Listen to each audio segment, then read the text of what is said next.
So today I want to share with you this quick story. It was about a year ago in New York. Me and my mum, we was walking along the Brooklyn Bridge, and I wanted to go to this kind of like independent cafe on the other side of the Brooklyn Bridge. I thought it would be a nice way, a nice reason for us to kind of like cross the bridge. It was nice because the cafe, number one, it was kind of like small and independent, and number two, so it was a bit unique, and number two, it had this like view overlooking the bridge. So I thought it would be a nice ending point after like walking the bridge. You can like get coffee and stuff. And so we're walking along the bridge, and number one, I didn't realize how long it took to walk across the bridge. You know, it wasn't like Tower Bridge, like it was very long, and we was walking at around like the sunset time, right? So it's starting to get dark, and obviously the bridge kind of goes into Brooklyn and away from New York. My mom, she starts getting worried and concerned, right? So she starts saying like, okay, it's getting dark now. You know, where are we going? Because it's only me who knows where we're going. She doesn't kind of know where we're going, so she's kind of getting a little bit concerned, a little bit anxious, and she's saying like, oh, I'm worried how we're gonna get back. I'm worried it's getting too late. I'm worried this bridge isn't leading to anywhere because the bridge is like so long. You know, she's just starting to like worry about all these sorts of things. And you know, we eventually do cross the bridge and get to the cafe at the end, but I was just so like frustrated about like all these comments she was making, like the whole time, like she was just making comments. And you know, I got frustrated. We didn't like argue or anything, but like at the end, like I did get frustrated, and I showed a bit of like annoyance, like, you know, and I kind of said to my mom, like, you know, I'm really upset that like we went all that way and the whole time you was just like, you know, nagging me and getting annoyed. I want to juxtapose that experience to the experience I just had. I just came back from Paris again with my mum, and it was a lot different, right? Because like in that New York experience, like I was always like planning these days, and in the Paris holiday, I was also planning the days. I had noticed that I would get so worried about, number one, like I just get worried about everything, right? I'd get worried about like, okay, where we're going, where we're gonna eat. Is the place we're gonna eat, is it gonna be busy? Is there gonna be a queue? Are we gonna have to take a metro to get there? If we take a metro to get there, is it gonna be you know, too far? Is it gonna be too expensive? If it's too expensive, you know, is the food gonna be nice? Is it like just another tourist trap kind of restaurant? Or if it's someplace a bit more like authentic, someplace a bit more niche, how far is it gonna be to get there? Is the area safe? You know, how far out the way is it? Like I just be like worried about all these things, and you know, I won't even just like enjoy myself. Like I'll just be so worried about the next thing and the next thing, and if people are gonna enjoy it, and if it's gonna be well received. And you know, even to the point where there were sometimes on this Paris trip, my mum was like, she was like, oh, the weather's really bad today. Or she'll say like, to this restaurant, and she didn't enjoy her food, so she just said like, oh, I didn't enjoy my food. And you know, I found myself getting so upset, so like annoyed at these comments. And then previously, as you guys know, like I'd been spending a lot of time working on like trauma, a lot of work into like triggers and traumas and positive thinking, and you know, mental health and just everything, and kind of just like self-analyzing and just like taking account of why you think certain things and how you react. And I noticed myself getting like so upset and so annoyed at these comments, and it was instant. And you know, like for the things like the weather, like it's not even my fault. So I was recognizing that these things were like triggers, and they were off-putting my mood. And before I'd even consciously I'd realized my mood just took a dip. I'd just feel so horrible. Like my mom would say like, the weather's so bad, or she'll say like, oh, we should have gone to this place because the weather would have been nicer tomorrow, or maybe we should have come here in the summer. Or I think there was one point we was on the Seine River cruise, the Seine River cruise, and basically the guy made an announcement, right? My mum didn't even say anything this time. The guy made an announcement saying that because of the weather, they're only allowed to go to certain places, and they're gonna kind of like cut the trip short, right? And before my mum even said anything, like it took a hit to my mood. Like I felt like really upset, really down. And I was thinking about this, and I was like, because I know they're triggers, because I had worked on it, so I was able to recognize that these things were triggers and these things were upsetting me. And then, you know, I was kind of thinking like, why am I upset? Because I haven't really done anything wrong, right? Like the weather, if it's raining, you know, I feel like I had messed up. I felt like I had done something wrong. I felt like that the weather was my fault. You know, like when we was on the boat, I felt like it was my fault, it was my responsibility that the guy wasn't able to go to certain places. Like, I felt responsible. And I think there was one time we went to this restaurant and my mum didn't like it, and she said she didn't like it, and it took a hit on my mood. And when I kind of consciously realized, I was like, why am I upset? It's not like I cooked the food, it's not like I even suggested this restaurant, so I kind of realized this. I kind of like realized these triggers. And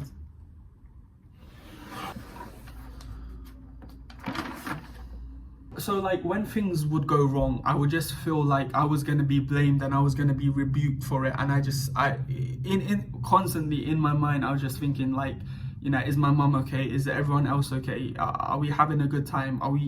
Is it good? Is it bad? Like, just constantly in my mind, that's the only thing I'm thinking of. Like, I'm not even enjoying it. Like the first few days, like I was enjoying it, but I'll get to that in the end. Like, I was just, that's all what I was thinking of. And it's like, you kind of realize it when it comes into things that you can't even control anyway. Like, I didn't cook the food for her to enjoy it or not enjoy it, right? So, and the reason for this is, the reason why I get upset, the reason why these things trigger me is because growing up, there were always these things that like I couldn't control. So, it's closed now. Is it closed? Yeah, closed, okay. Yeah. If you make your way to the library if you want to continue. Okay, awesome. Cheers, Thank you. Wow, no. I was just getting to the good bit as well. And then,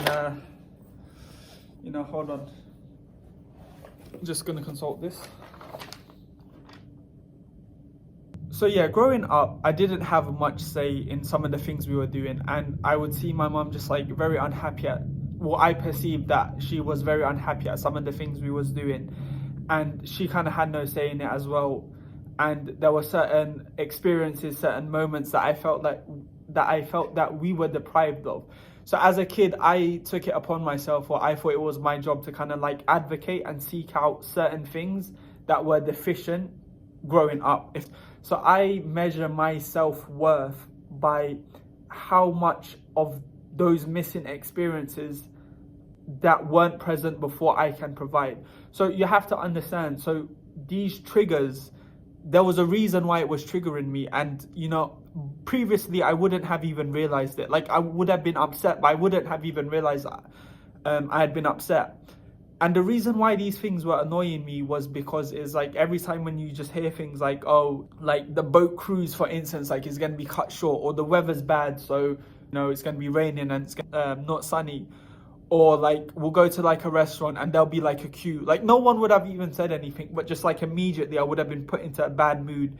And the reason why it puts me into a bad mood is because I feel like it's an indicator of my self-worth. I feel like if it doesn't go perfectly, and even if it does go perfectly, I just think of something else, I'll feel like that's indicating my self-worth, and in a sense I'll feel like I'm failing. And I think that's what it is. That's why it's triggering. That's why I get upset, because I feel like I'm failing. I haven't even done anything wrong. But so imagine like you fail at something like really big, like I don't know, you just fail at something, whatever it is. Like, imagine it. Every time someone says those things, I just feel like I failed, if that can make sense. So I'm in this like mood, and then like when my mum would make comments, or just, this is obviously specific to my mum, but it could be, you have to extrapolate it and apply it to all situations. Like when my mum would say something, like she'll say like, oh, I don't like the food in the restaurant. Like, I'll just get annoyed, or I'll try and enforce upon her an opinion that gratifies me. So I'll be like, oh, why are you complaining about the food? Like, the food's actually really nice. Like, why? Like, I might not even believe it myself, but like, I'll just feel like if the restaurant fails, then I fail, if that makes sense. Like, if I can't provide a good experience, then I'll fail, if that makes sense. So I'll just say things like, oh, how come do you think that? I think a better example is when my mum says like, oh, like I've got a headache, right? So I'll be like I'll just get angry, and I'll be like, oh, why didn't you drink enough water? And the reason why I see that is because when my mum says like, oh, she's got a headache, I don't see it as she's got a headache. I see it as like, it's something that I've done wrong. Like, I've done something wrong. And, I'm desperately like saying like, oh, okay, like, have some water, have some, you know, have something to eat, have like some fruit and like some fruit, or you know, things like this. And obviously you got to apply it to like different situations, but that's just an example. In that way I'll kind of be like insufferable. I won't like to accept those negative comments. I'll get annoyed if people say anything, and thus I will control the conversation and steer the conversation and manipulate the conversation away from that kind of like negativity. And that in itself is just a recipe for disaster. And I want to steer it away from that, because I feel that like any criticism, I feel like any failure makes me fail. And I was thinking about it, and I was like, okay, if it makes you fail, why does that bother you? And I think the reason why it bothers me is because I feel that if I fail to provide a good experience, if I fail to bring to the table certain things, I feel like my mum will, she won't want to go on holiday anymore. She won't want to love me anymore. She won't want to be my mum anymore. Like, and which obviously might sound crazy when you say it out loud, but it's not about what you think consciously. It's more about what you viscerally feel, and like what you act out. It's more your actions, right, rather than your words. Like I would genuinely feel that. Like I never worded it, but I would always kind of feel that like she'll just leave. Like the relationship is so dependent on certain things, and you know, just going forward into like social anxiety and things like that. I think one time I said in like a previous video, like I'm trying to be a normal guy and I'm not trying to be like too eccentric. So I said in a previous video that sometimes I can be either like too eccentric, or like I just won't say anything. So like I'll come and be so like charismatic, or like I'll just be like this and like I won't say anything. And that's with everyone, but it comes particularly noticeable, at least to me, maybe because I become self-conscious, but it becomes particularly noticeable with like women, like when I'm interacting with women.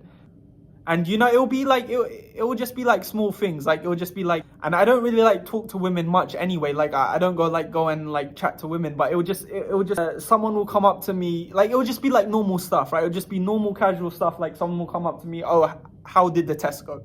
If that makes sense. Like I'm not going up to anyone and saying like, oh, can I get your number? It'll just be like things like someone like opens the door for me, or someone says hi to me in the light. Like it will just be things like that. I feel that I'll have to be like so charismatic and so energetic and so like bubbly, or I'll either like, if I can't do that, or if I'm too scared to do that, I'll just go like that, or like I'll pretend not to see them. I'll just walk away. I just won't do anything. And the reason why I only had those two options is because just going back to what I said, I felt like I had to provide that level of value. Like I never felt that I had, or at least I perceived that I didn't have a relationship whereby it was always dependent on something, right? So I would have to, the reason why I had those two extremes, you know, I had those two options, be like really eccentric and bubbly, or be like a note, like don't even say anything, because that's kind of like how I saw things. Like I couldn't just, there was no middle ground. There was no middle ground where I could just go there and just be myself and not, you know, be carefree. It's like in the holiday, right? Like I wasn't really, or like in the previous ones, I wasn't really kind of just going there and kind of just having fun and being me, because I felt that in some sense that I had to provide something, or else people were going to leave me.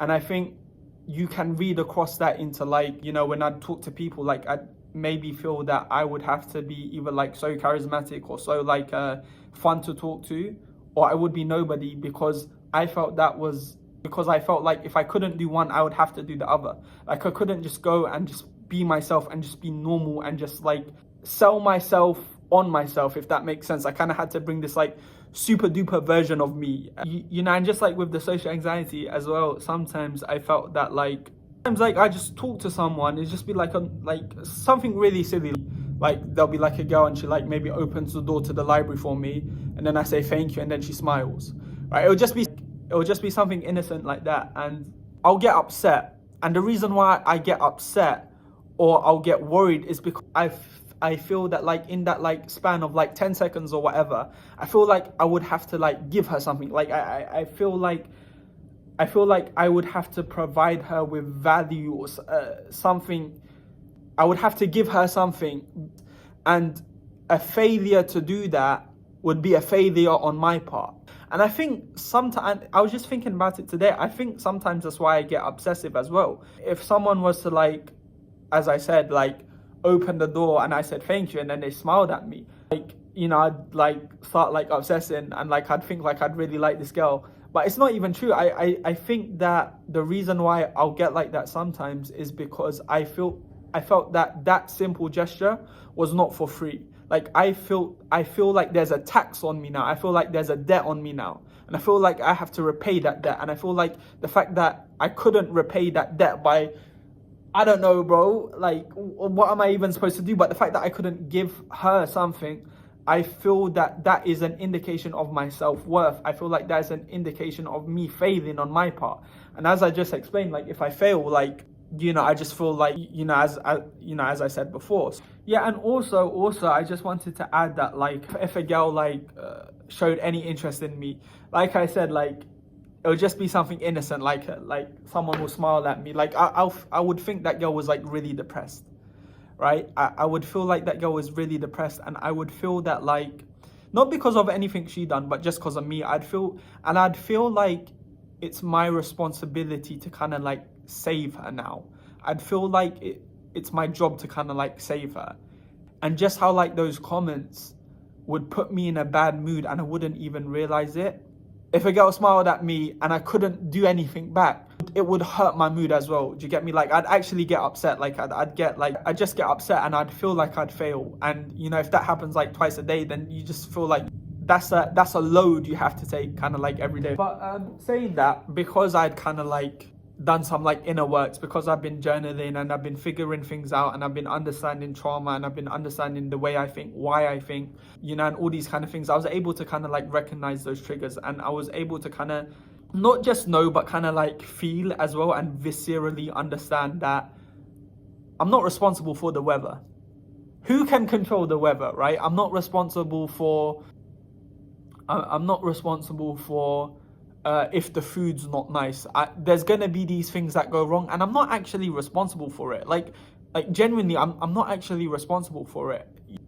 You know, like we go to the hotel and the view, and we don't get the right room, or the food is cold in the restaurant, or we go to a restaurant and like, I don't know, the food is bad or something.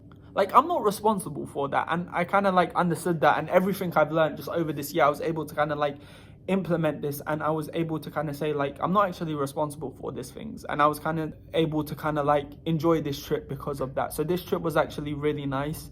I think like in the first few days I was like, I was getting triggered, but I understood that they were triggers. Now I was understanding these things, you know, and like I'm not responsible for how things go. I'm not responsible for if we have a good time or if we have a bad time. I'm not responsible for these things. Just to put into context, I was speaking to Ariane the other day, and you know, like I was talking to him, and I was just like, Ariane's always gonna be like, okay, I don't know, maybe he might want to. The point I'm trying to make is Ariane's gonna want to be my friend. Like even if like he has a conversation with me and it's kind of dry, like it's not my fault, if that kind of makes sense. And he's not gonna like depart from me. So like I was talking with Ariane the other day on the phone, and like all these, I'm gonna call them voices, but I'm gonna elaborate on it a bit more. All these voices were like kind of like suggesting that I say certain things to him to kind of like spice up the conversation and kind of bring interest to the conversation. But I was able to ignore them because I understood that like I'm not responsible for how things turn out. There's another example I want to bring. It was in polity. So polity is like the society. We sit around a circle and we talk. And there was this one time we all sat around the circle, and people were talking, and obviously they're talking about politics. So there's not many laughs, and you know, people are silent. One person talks and then another person talks and everyone's silent. It's not like a bubbly conversation. And there was some guy, he didn't have a beard and now he had a beard. And obviously everyone's talking politics, everyone's really serious. And I thought, let me put my hand up, and instead of saying something about politics, I'll say something about this guy's beard. Like, because like I know him, I'm kind of like on like friendly basis with him. And that was kind of like the voice suggested to me. And I was like, but I don't actually want to do that.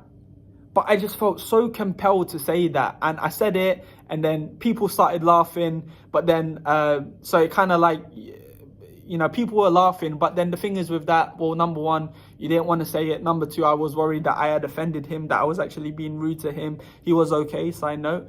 It also, which, it's fine to a certain degree, but it also invites the psychopaths to kind of like make fun of you in different contexts. It's like, it kind of shows everyone that like, like that type of action is inviting a level of disrespect on your part, and anyway, the point I'm trying to make is that, everyone was just being normal, and I just felt so compelled to like make that joke in front of everyone, and everyone started laughing. And and I think the reason for that is because I felt responsible for the changing in that conversation. And the reason why that force was so compelling is because, in a way, I think that people would leave me if I wasn't able to do that. Like, me being me wasn't enough to sell on itself. Like, I feel that once people found out that it was just that like people would leave me, and that I would have to constantly prove myself by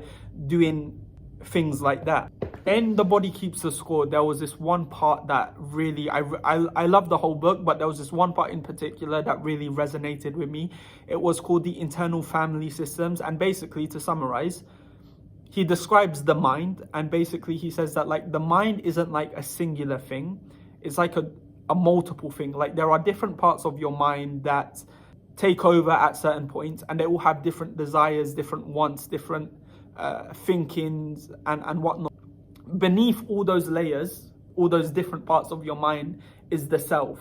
And he calls it the self, but basically the self is like who you really are. But basically that self, when you come in contact with trouble, your mind doesn't want to harm the self, because the self is who you really are. So it brings in these other, he calls them like firefighters, that's how he uses to describe them, that kind of like come in to kind of like shell up that self and kind of like protect you. And the conclusion I got from it was that healing from trauma is reconnecting with that self. They describe a lot of traumatized people as people who have shattered minds or broken minds, and the reason is or splintered off. They describe them as splintered off, and the reason why they describe that is because in traumatized people, these different parts of the mind, they kind of like overtake. So like, for instance, you have the self, and like when you get harmed, there's like this area that just like, say for example, is like really angry at the world and thinks everyone's out to get you, and that part of you will kind of like take over. There's also another layer that comes, and it says that like there's different layers, there's different like coping mechanisms. I've spoken about it a lot. Another one was like being really obsessive or really overly appreciative of when people do simple gestures for you. Another one is kind of like the more psychopathic bit of it. So like, I think a better example is if you have a strict mother, for instance, then a part of your mind becomes that strict mother to protect the self. A part of your mind thinks like that strict mother to protect you against that strict mother, but then you always have that kind of like strict mother living within you, judging everything you do, doubting everything you do. Yeah, so healing from trauma is kind of like reconnecting with that self, and that's what I was kind of like able to do on this holiday. Just understanding everything I'm doing, saying things because they're just the truth. Having a good definition of good and evil, understanding that, people are good, but there are some like crazy people out there. So you got to have the like kind of like psychopath radar. You can kind of like listen to it when you need to listen to it, right? And it's just interesting because if you summarize everything I've said, like, I would feel responsible for certain things, and even if it meant that like it was a disadvantage on me. So like today, right? So like I saw like 3 people today around uni. And previously, I would have gone up to them. I would have said like, hey, how you doing? And whatnot. And these people, they aren't really my friends. They're just kind of like people that I see. But I would just impulsively go up and do them. And the reason is because like in some ways, I just feel like responsible. If I see people not talking, I just want to talk to them. I feel responsible for them, but they're not really reciprocating my energy. So I just go up to them and I just make myself look a little bit silly in front of them in some sense, because like, they're not reciprocating your energy back. So like in some ways begging, but it's not really begging, but it in principle is like begging. So like they'll just be like walking, I'll go up to them, hey, how you doing? They'll be like, oh, hi, you know. So it's like you're showing people how to kind of treat you. And, you know, so what I'm trying to say is, because I don't feel responsible for that anymore, I can just, I understand that I don't have to do that, you know. And I can, so like I just like walk past 3 people today. I'm not trying to like be rude or anything. Like if they're not reciprocating your energy, I don't have to do that. And, you know, I'm just going to choose people who choose me. Came on my Instagram. But choosing people who choose you is not as easy as just saying it, right? You have to understand all. So yeah, look, I really enjoyed Paris. Like I really enjoyed it. I really enjoyed going out with my mum. And I have, by the way, I have had some like difficult conversations with my mum. I have told her like some of the things you do, I'm worried about them, and some of the things you do, you know, I feel like it upsets me, and I feel that you know, it's a self-destructive habit on your part. So I have had these conversations, because with my mum, it's not all in my mind. Or I would say, like, you know, sometimes these things make me angry. Sometimes my mum will listen, sometimes my mum won't listen. But a lot of these things, a big portion of these issues are on my part as well. You know, I gotta not get triggered by these things, and I need to not get put in a bad mood into these kind of things. I need to not feel like I have to prove myself. I have to not feel that I have to do these things. I have to not get obsessed over people. Oh my God, I can't even say my words.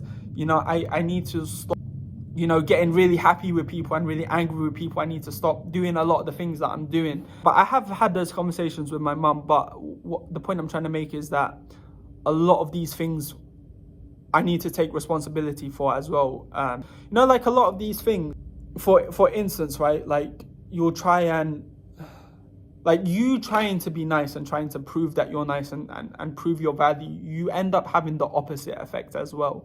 You know, you end up, people don't enjoy being around you. You know, when you feel like you have to prove yourself, right, then people don't enjoy being with you. Whereas if you just be yourself, you know, people actually enjoy being with you. If you're trying to prove you're a nice guy, you end up being a really horrible guy. Like, it's super strange. Yeah, and you know, I'm just thinking about all these times, like everything kind of makes sense now. So there's other points, kind of like smaller points, kind of like smaller like tangent points, but I think I've covered the main. I also wanted to talk a little bit about the brain. Other room, I had the board with the brain, and I basically wanted to talk about like some of the neuroscience that I'm learning. Basically, to summarize, is that, you know, like someone who's undergone trauma, their brain, the fear parts of their brain are more active than the kind of like rational. This is kind of like washed down, but you have the kind of like fear detecting part of your brain, and you have the kind of like prefrontal cortex, which is a lot bigger, which is a lot more superior, and you know, is able to do a lot more things than this fear bit does. And this one also understands context, it understands logic, it understands all these things, but this one is very fast. This one keeps you safe. This one is the one that, like, if someone taps you, like, you just jump, right? And if you're like me, like, you start throwing hands. But this one, it doesn't understand context. It doesn't understand time. It doesn't understand friend from foe. It just sees fear all the time. And what happens is, over time, if you use this one more, this one will start to grow in terms of neurons and the amount of oxygen it uses, and this one will kind of like start to shrink. So part of it as well is kind of like meditating, so that you kind of like stop the fear centers and you kind of like grow that prefrontal cortex. And a good way to do that is by meditating. So every time you get those negative thoughts, you kind of like meditate. So like you're sitting here, you're thinking, you get a bad thought. Instead of entertaining that thought, you revert it back to just calm. Okay, look around you, nothing's going wrong. You train yourself to use the part of the brain that understands these things. I really enjoyed Paris, and this last year I've learned so much about myself. I've learned so much about trauma and understanding, and you know, I'm looking forward to what I can do, you know, after healing from these things. I'm not 100%. I really hope that's the end of it. I think it is. I think I've understood everything. I really enjoyed Paris, man. Paris is so beautiful, and I think I wanna travel a bit more, definitely. You know, that's another thing. You know, I always thought that, like, if I told my mum like I wanted to travel, like on myself or with my friends, I'd feel that like she, because of that, should say like, oh, okay, like I don't want to travel with you then, if that kind of makes sense. You know, I was always like these things. But yeah, man, I'd like to travel. I need to meet some new people as well. But maybe I'm thinking that maybe as well, now that I've changed myself, maybe the way I see things around me will change as well. So maybe I can meet some different people in some sense, or maybe I can see things differently. But I do think I want to meet some new people as well. So anyway, it's a long video. I hope you enjoyed. Take care of yourself.